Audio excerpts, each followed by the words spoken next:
Hello and welcome to the debate. I'm your host Rafae Iqbal, and in today's show we'll be deliberating on two different topics. The first being Pakistan's military operation in Afghanistan. Of course, Pakistan has targeted TTP camps in Afghanistan's border areas based on security threats, according to Pakistan's Foreign Office. On the 24th of December 2024, Pakistan security forces targeted the TTP militants in Paktika province of Afghanistan. Today, the Foreign Office spokesperson Mumtaz Baloch highlighted Pakistan's commitment to securing its border and its people. Pakistan has constantly been demanding the Afghan interim authorities to, of course, curb the terrorist activities emanating from Afghan soil and, of course, take action against all those militia hubs that are present in Afghanistan and are using the Afghan soils to carry out their nefarious designs in neighboring countries as well. Pakistan security forces, they recently also thwarted a terrorist trying to infiltrate Pakistan through the Pakistan-Afghanistan border. The Foreign Office spokesperson highlighted that Pakistan respects Afghanistan's sovereignty, but, and of course, maintaining communication to address border and security issues in the area at large. In July 2024, in an interview with the BBC, the Defence Minister Khwaja Asif stated that we won't serve them with cake and pastries. If attacked, we'll attack back. And of course, that is Pakistan's right to defend itself. The strikes by Pakistan in Paktika province resulted in the death of 60 terrorists, including notorious commander Abu Hamzi as well. Operation avenges the martyrdom of 16 of the Pakistani soldiers that were martyred in the recent attack by the Kharjis. Of course, in the second segment, we'll be talking about the military court's sentence to 60 more civilians for the 9th of May riots that occurred in the country on 26th of December, that is today. Military courts sentenced 60 more civilians to prison terms ranging from 2 to 10 years. Amongst these, the notable convictions, one of them being Hassan Niazi, the nephew of the founder PTI. The number of convicts, this brings it to 85, with 25 earlier convicted and 60 adding more. As of course, the list of all the nominated accused in the cases related to 9th of May are very exhaustive. The Field General Court Martial is carrying out the convictions in phases. The country's Information Minister, Ataullah Thar, has declared the trials as constitutional and a step towards a restoration of order in the country. As a matter of law, the convicts retain the right to appeal in the higher courts. The backdrop of the 9th of May cases being nationwide protests were held on 9th of May. The protesters indulged in violence, vandalism and of course attack on state institutions, and there was also widespread aggressive propaganda that we witnessed on social media and the internet against the state institutions, and of course analysts in the country have termed it as a new wave of digital terrorism. We'll be deliberating on both of these topics in detail. In the studios, we've been joined by senior analyst Farrukh Pitafi. Along with that, we've been joined by geopolitical analyst Faisal, and on Skype, we've been joined by Brigadier retired Nawaz, who is a senior analyst. I'd like to thank you all for your time and being part of the conversation. Starting from our first topic, Pakistan's military operation in Afghanistan, I'll come towards Brigadier Nawaz for his opening remarks. So Pakistan has repeatedly called upon the Afghan interim authorities to take action against all those militant groups that are present in Afghanistan and using the Afghan soil to carry out their nefarious designs in neighboring countries, especially Pakistan. No more border management, no effective border management by the Afghan Taliban regime, even despite repeated calls by Pakistan. And of course, the country's Interior Minister, Mr. Naqvi, has also time and time again said this wave of terrorism that the country is witnessing is emanating from Afghanistan, and Pakistan has evidences regarding that as well. But even despite all these evidences and despite these repeated calls, we see no effective border management from the Afghan side. Keeping in view, of course, the operation that Pakistan has conducted, how would you comment? You see, the point is Pakistan government has been telling Afghan brothers many times, rather every month we were requesting them to please take care of these things that you had committed in Doha agreement, that your land will not be utilized by any terrorist organization against any country, including Pakistan. Despite the fact, we have suffered a lot. All the time the infiltration is coming from Afghanistan side, and there are Afghan national included in that. And recently when we got 16 our troops got shaheed, then I think we had to take, even then there were a lot of deliberation done. We took extra care and deliberations, and it was intelligence based with concrete proof that those training camps are being used by the terrorists for their training, then how to use jackets, so many things. And then ultimately we had to go, and it was a very successful operation. The utmost care was taken. There should no collateral damage. There is no civilian casualty, those people who are not involved in it. And I think got reportedly 60 terrorists were killed. Then, of course, their main commander was also killed. He is Abu Hamid Hadi. Point is that why we have to do it. We have told many times. Our delegation went. Pakistan have been requested. Despite the fact we have always facilitated them in all logistics supports, including sugar, then it is all other things you can have wheat, then agriculture, I would say this agro, urea. Then, of course, with that, we have never stopped Afghan transit. And even now today, the Afghan government and Pakistan government management, border management are still carrying out proper trade and Afghan transit. There is no interruption that because we know our Afghan brothers should not suffer anything. But the point is there is a limit. We have told them we not only want only one thing of one government, the interim government, that don't let you land be utilized against us and particularly your own nationals. That is what we wanted, and it is a proven thing. Even the United Nations report was published, and that is mentioned that it is now epicenter again in Afghanistan, where Al Qaeda is training Khwarjis, TTP, then BLA, BLF, Majid Brigade, all are getting Daesh, getting training over there, and of course in American Indian Embassy, and Indian RAW is involved for all the funding they're carrying out, and of course they provide the targets also, and then they feel very happy and they go and dump it in their own media that this is what we have done it. So in that context, there was no chance left. There was no possibility left. But all effort we did. Our Ambassador Sadiq Ali has already met them. He told them. But I think this is the high time. They must understand. We are not happy because we have a lot of cultural relationship with them. And we've been telling them also, and that this is what even we ensured in this operation, there no unnecessary casualty, civilian casualty, and it was all no collateral damage. Pinpoint targeted, intelligence-based operations, and it was precision targets were taken. So in that context, I think now is the time Afghan government must understand the realities and the difficulties for Pakistan because Pakistan government is responsible for the safety and security of all Pakistanis. In that context, we have to do anything, anywhere. But it is very painful. We never happy. And now is the time I think still the interim government should realize and should cooperate with Pakistan. Definitely, very well put. It's a question of survival and ensuring stability in the region. Raja Faisal, I'd like your views. Of course, as Brigadier Harris, he mentioned that the threat emanating from Afghanistan, the security issues, Pakistan has, of course, stood by Afghan brethren and supported them through all times, all difficult times, and still stands by them. But the issue in question, it has been emanating from Afghanistan's side and, of course, is a matter of issue of Pakistan's stability and progress as well. But not just Pakistan's stability and progress. We talk about the wider region at large. There's a lot going on.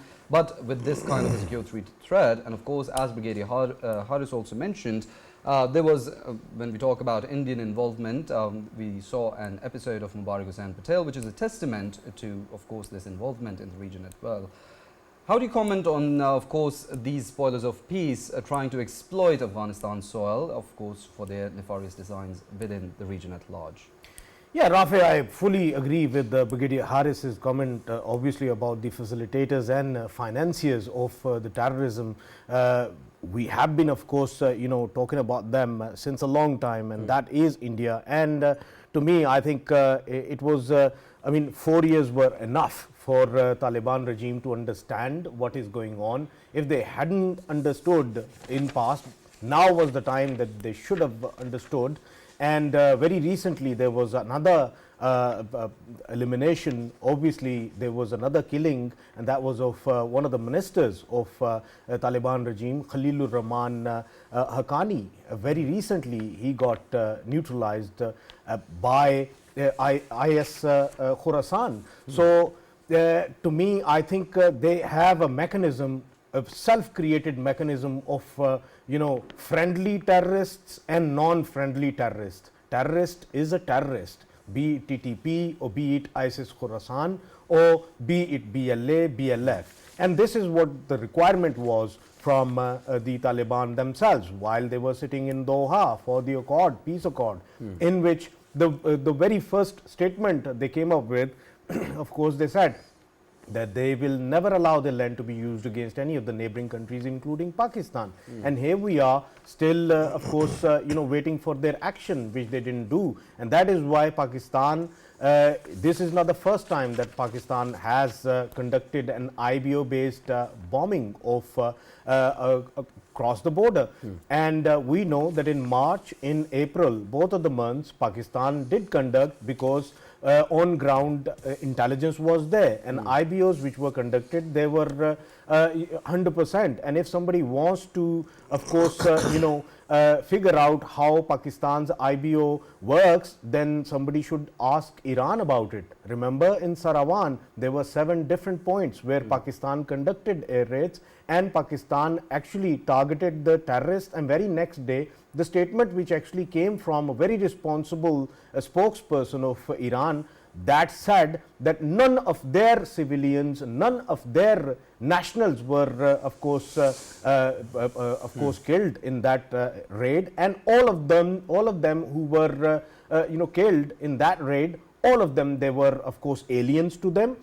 That means in Sarawan at that time, BLA and BLF, it was stationed, which was, of course, with the precision Pakistan hit where it really hurt, and of course all of them who were eliminated, they were the terrorists. And this time around, of course, once more, if Taliban want to conduct some kind of investigation into it, they will find that all of the people who got hit, they were the terrorists. I mean, it is entirely up to them whether they consider them friendly terrorists or non-friendly terrorists.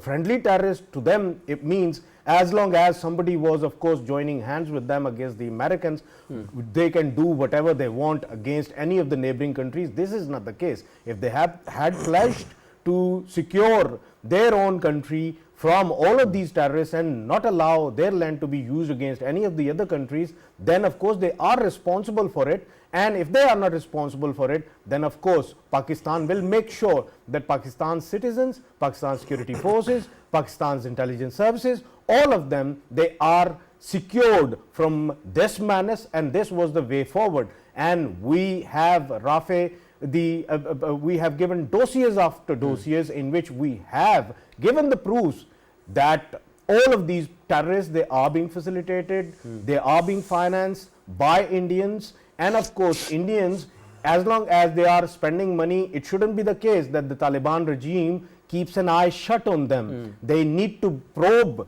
Indians as well, Indian presence in their country as well. And if this is the case, that they want to keep an eye shut on this, then of course somebody would be having their eyes open and of course hit them where it really hurts. And we have time and again pointed out that there are 3-4 provinces that are neighboring Pakistan. Of course, Paktika, this time it is Paktika. Previously it was Nangarhar, Kunnad, Nuristan, all of these provinces, of course, they let loose the borders, and that's how it happens. And of course, they are facilitating them as well. So this time, I think this shouldn't be the last time. If there are further intelligence-based operations that needs to be conducted, must be conducted. Faisal, sorry to cut you here, but of course, as you talked about, as you mentioned, the IS Khorasan, of course, you also talked about how, of course, this security issue is a regional threat.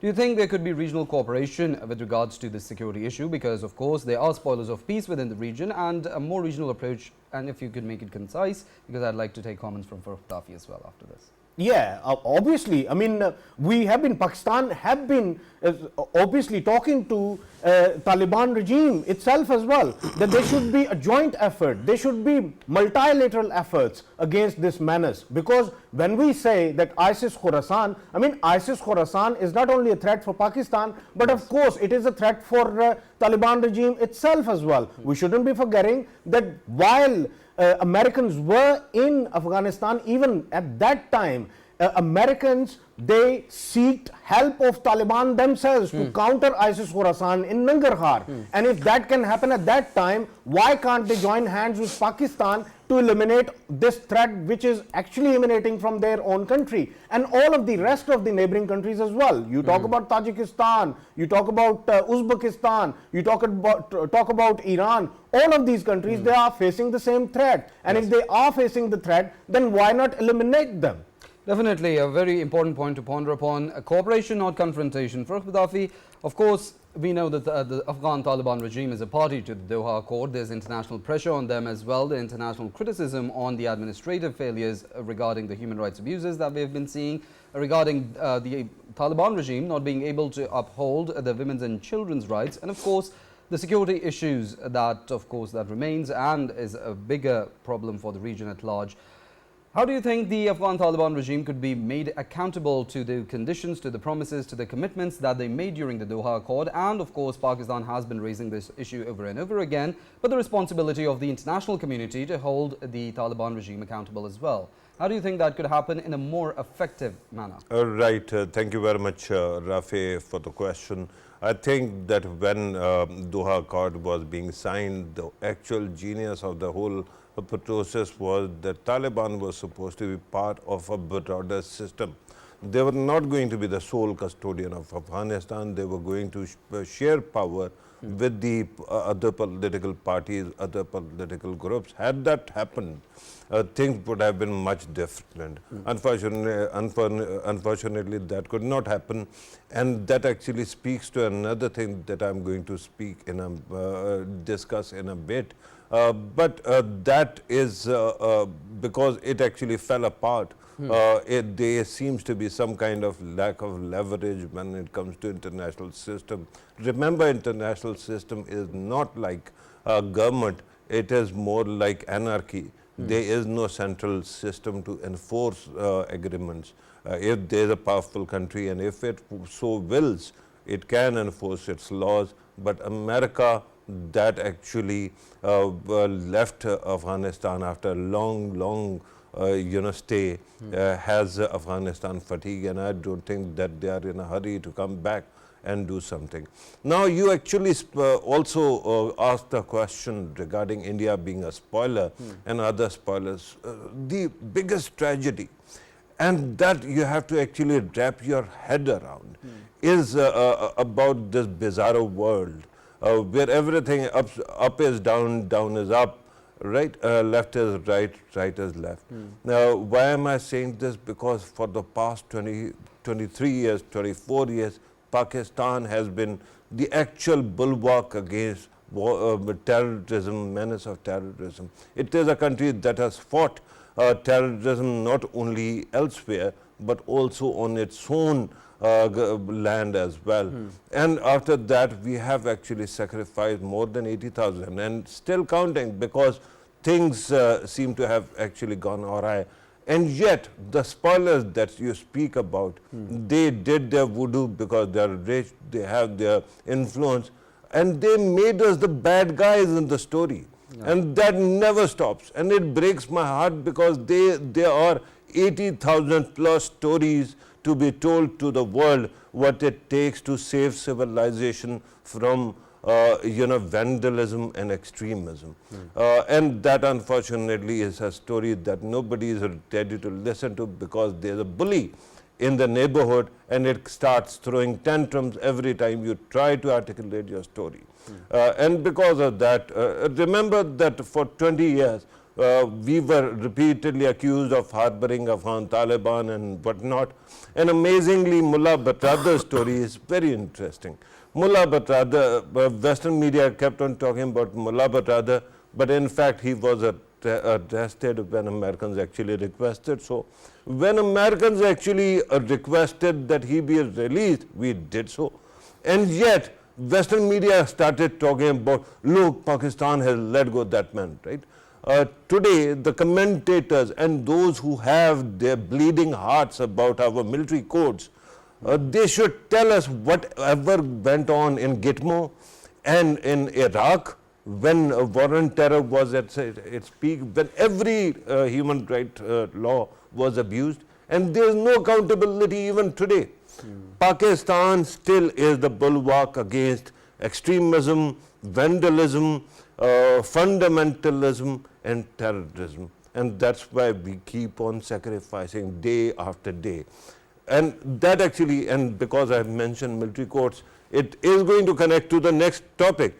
But the way they keep on playing with these issues, the Western media, Gatinel, other people, they don't realize that you are actually advocating for us an attempted coup that took place in this country in aid of Afghan Taliban.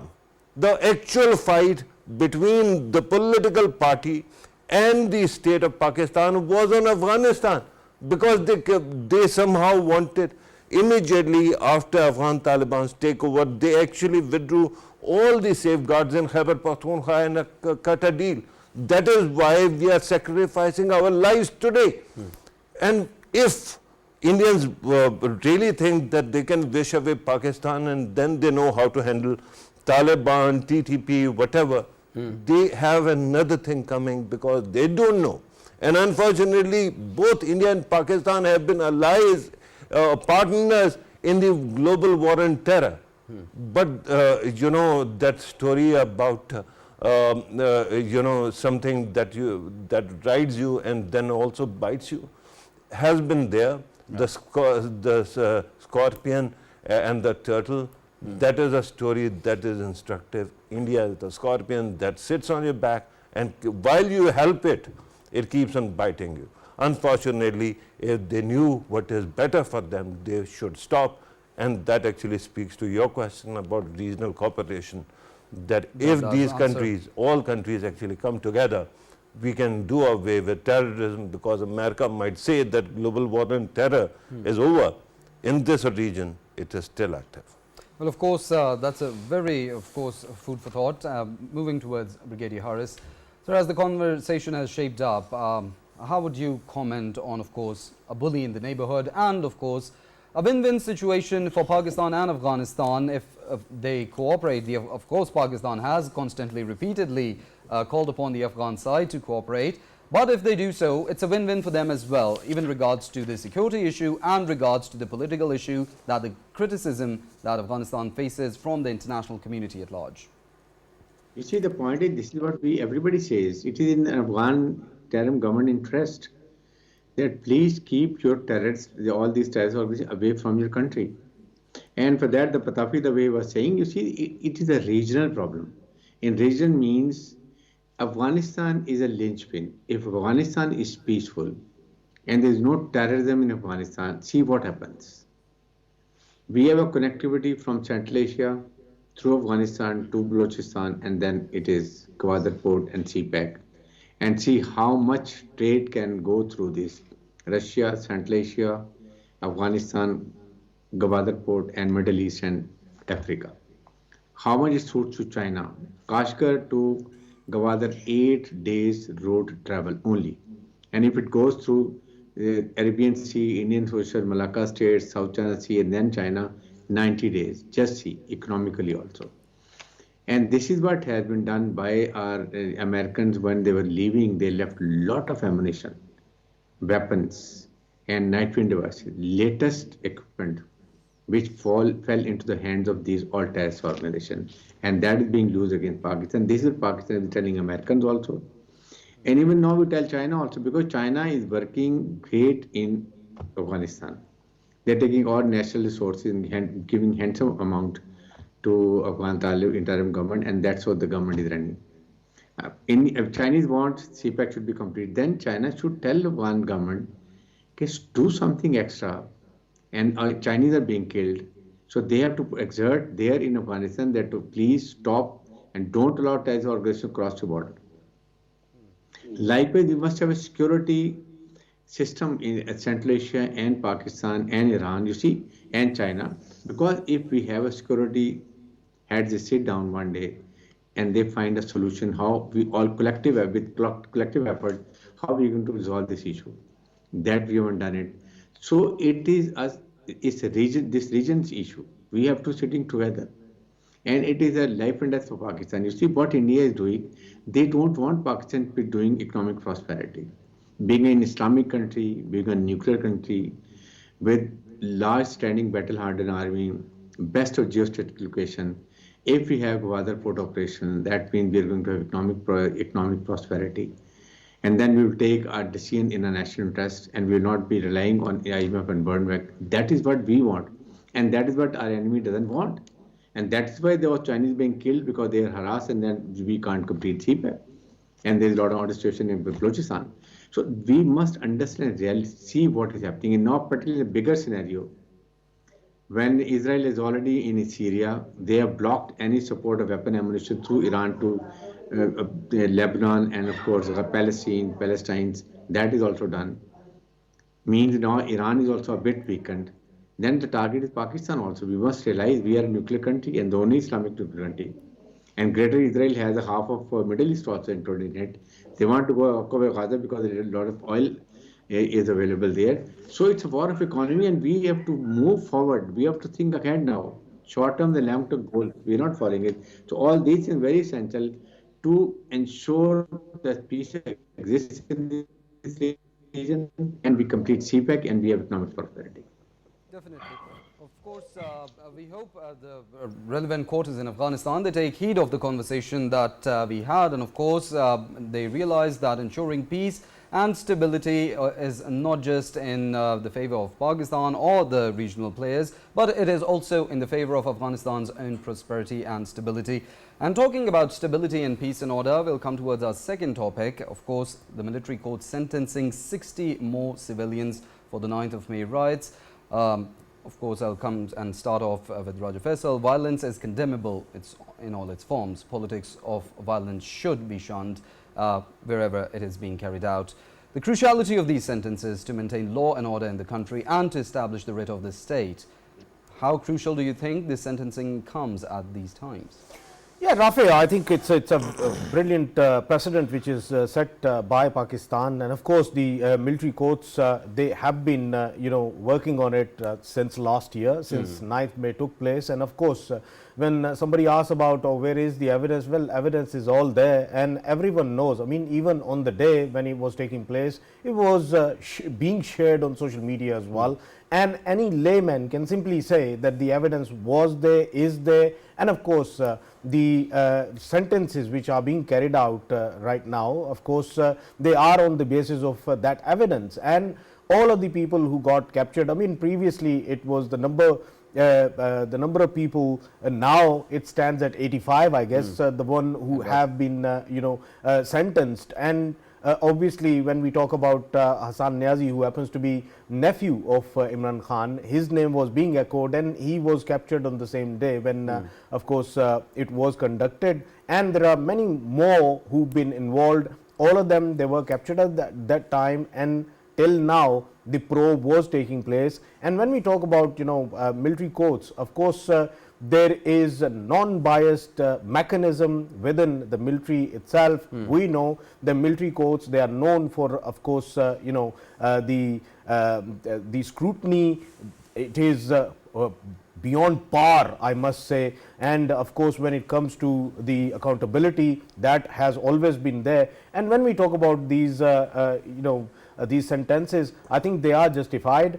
And at the same time, Rafae, the kind of actions which were taken on 9th May, they were unprecedented. I mean, previously we never saw these kind of precedents which were set by the people, and this was the very first time at the magnitude which we saw at that day on 9th May. It was of course as if I mean, I used to appear on Indian channels, and even during that time it was their wish that this kind of thing happens in Pakistan, and it did happen in Pakistan. And when it took place, it meant that of course the dream of Indians came true that day, when they used to dream about that the people of Pakistan, they stand against the military. And of course one of the political party, it just started standing against the military installments. And we saw that they vandalized the places. Jinnah House is one of the examples, and everyone knows whatever happened, the carnage it that was carried out by that political party, and the kind of protest. I mean, this wasn't a political protest. Rather, I must say that it was a protest against Pakistan at large, because even if we talk about the martyrs, the symbols that actually had that symbolizes the martyrs of Pakistan, the military's martyrs who've been laying their lives for people of Pakistan and the country at large. Their symbols, they've been of course vandalized by the political parties' activists, and I think it was bound to happen. And now of course when they are sentenced, it is justified. I mean, they have the rights to appeal against it and whatsoever, but of course for now it is proven that they were involved in it. And since last year, I mean, there were echoes that if there is any evidence, they should be producing it forward and bringing it forward, so that we can of course justify it. Of course there are evidences, and them evidences, on the basis of them evidences, this time around of course the precedent is being set. Well, definitely the law has its course, and when the law takes its course, it does take into account all the evidences and of course the arguments from both the side. Coming towards Brigadier Harris, propaganda was also being spread very aggressively on social media and internet during the 9th and 10th of May. There were many analysts that called it digital terrorism, or a new form of it. Of course, we have laws like PICA in place in the country, but do you think they should be made more comprehensive so as to deal with these kind of threats that are of course contemporary in a way? You see, the point is, laws are there, the only thing they have to be implemented. And second, you see, I don't know how this hue and cry is being made. The point is, from 1972 till 2023, 1,875 civilians were tried in military courts. And surprisingly, in PTA time, from 2018 to 22, there were 180 civilians were tried and they were punished by military courts. There was nobody talked about it. Then it is within the ambit of our constitution. Its assembly has passed. Then it was allowed by the Supreme Court of Pakistan. And then they were tried and then they were given punishment. It is happening all over the world. Even ICJ accepts military trials. The point is, why this is happening here? Because now is the time when there is pressure coming from USA, then coming from European Union. Why it is happening? Because now the abettors and planners and executors are likely to be held responsible. Initially, they were all members. They were just instigated and they now held and they got punished. And you see, the point is, another thing is why all the people are punished in a military court, because we take only those cases which has sufficient prosecution evidence available with concrete proof. Only those individuals are tried. We have slight doubt, then they go to the civilian side. It doesn't happen that civilians, they get hold of 5,000 and then ultimately punish 10 people, rest all is repeated. In military court, it's not there. Then all the justice is being done. We ensure justice is being done. In that, the accused is allowed to have his own defense lawyer. Then the accused is allowed to have whatever witnesses they want to produce, if they are welcome. He himself gives his evidence, whatever he wants. And then he is punished or acquitted. And then, you see, you have got a remedy. They can go to the High Court of Pakistan and they can get remedy. There is no, when it's a shortcut, then they will be acquitted. So these things are happening. The only thing is, you must remember is that the social media and this all enemy narrative, we should not follow. It is very, very injurious. You see, when your armed forces are weak, means your federation is weak. Military strong means federation is strong. And that is what enemy realize. Till the time Pakistan military is strong and they have the support of people of Pakistan, they cannot damage Pakistan. Like in Syria, you must have seen Iraq, Libya. So now they want to weaken armed forces. They want to divide people of Pakistan military. So in that take now we have to be very, very extra careful. Definitely, of course, efforts to divide the nation, but they will never succeed, as of course the father of the nation, he highlighted this very motto of unity, faith and discipline for Pitafi. Coming towards you with regards to, of course, what has unfolded in the country since the 9th of May violence, and of course the legal process that we've seen. We know that this certain political party, it has also done a lot of It has done its politics, and of course it has created issues over the law of the land as well. And of course, being a student of the law, I have a very high respect for the law of the land, and anyone who respects the land, they respect the law of it as well. Coming towards, of course, the process that and legal proceedings that went on after these incidents, after this violence, after this vandalism and the attack on the state institutions. Of course, respect for the country's laws. When we do politics over that, it of course damages national interests, it damages the law and order of the country, and of course it damages the writ of the state as well. With regards to that, how would you comment on the politics this party has pursued over the year, and of course how this needs to be as precedent set, so no party does this politics ever again, because law of the land should be upheld at every cost. Right. Thank you very much, Rafae. Again, the question is a bit different from what was being discussed earlier. But I want to actually first answer whatever was discussed, right? Because military courts, I hold no brief for military courts. I'm a civilian, right? And I can see that somehow if that becomes a stronger precedent, someday I can also, I mean, I'm a human being, I can break down, do stupid things and end up before a court, right? Military court. I really hope you don't. Yeah, I really hope that is not the case. But you are a lawyer, so that is a solace also. There comes the wisdom. I will always have a good young lawyer to fight my case. But you know, the point is you have to contextualize what exactly is happening. I understand the Western concerns that were raised regarding so-called transparency and all, because there is lack of visibility for them, right? Remember that military courts by design are supposed to keep the matter, you know, to themselves and not actually transmit it to the world. But here's the thing, who dropped the ball? If you remember on May 9th, what exactly happened? On May 10th, what happened? There was a Chief Justice of Pakistan, before whom a leader of this party is presented, whose party has been actually vandalizing the entire country. And that went on for more than one day. And what does the Honorable Chief Justice do? He says, good to see you. He sends a Mercedes to ferry him and then lets him go. With that kind of state of affairs, Rafae, this is the problem.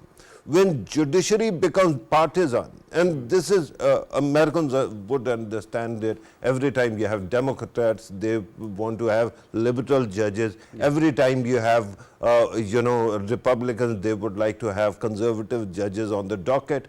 Similarly, in Pakistan also, every political party tries to actually have simpatico judges everywhere.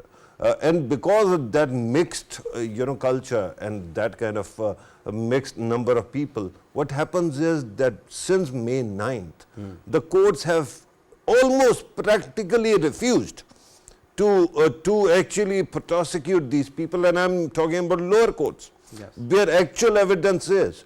Because of that evidence, what happens? People walk free. And the concern is understand the gravity of May 9th. What exactly was it? It actually started much before May 9th. It started with the appointment of a new army chief.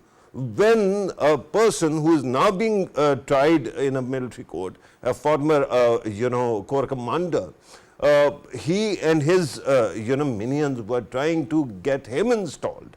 And after that, on May 9th, what happened was, and remember when the appointment of army chief was taking place, at that time there was also a call for long march to Islamabad.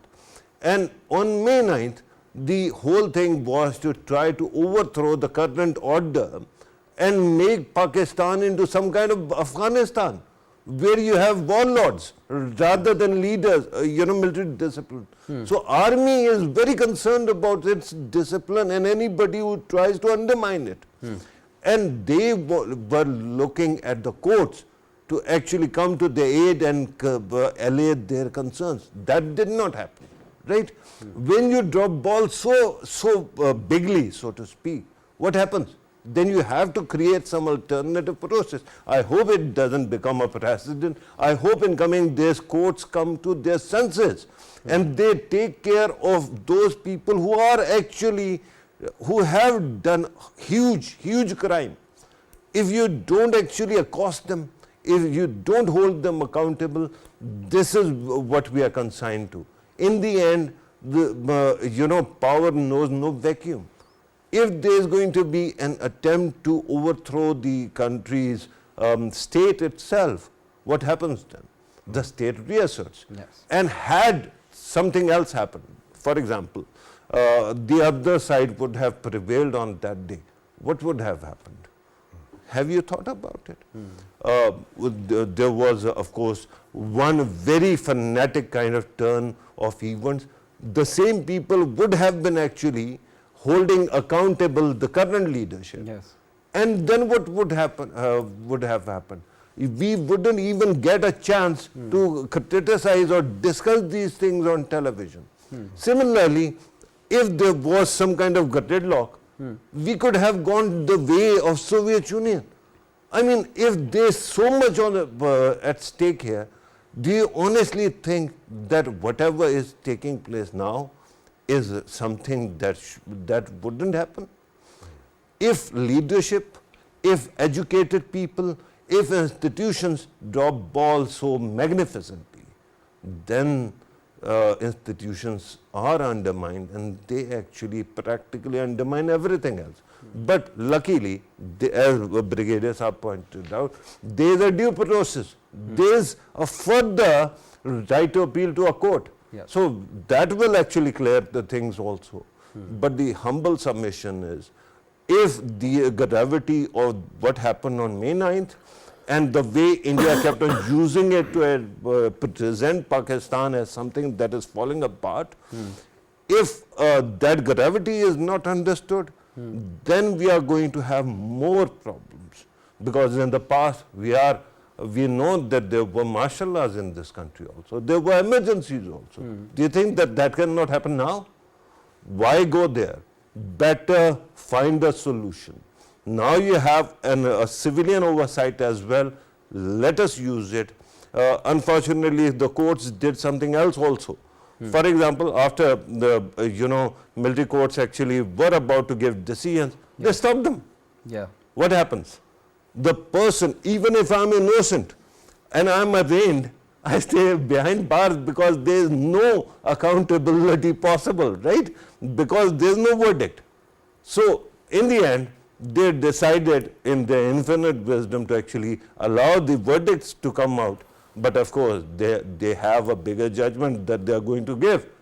And there lies their own legitimacy. Because in the end, if the state sees some existential threat, the state knows how to tackle those things. Yes, definitely. Right? Well, Thank you. We'll wrap it at that. Of course, as you mentioned, checks and balances are necessary to ensure the smooth flow of a society, and that is why accountability is also very crucial for the smooth progress and, of course, smooth functioning of any society. With that, we have will conclude the debate for today. I'd like to thank all of our guests, Brigadier Nawaz, thank you for your time. I'd like to thank our analysts as well, of course, Senior Analyst Farrukh Pitafi and Geopolitical Analyst Faisal. Thank you both for being part of the conversation. With that, we wrap up the debate for today. See you same time tomorrow. Till then, take care.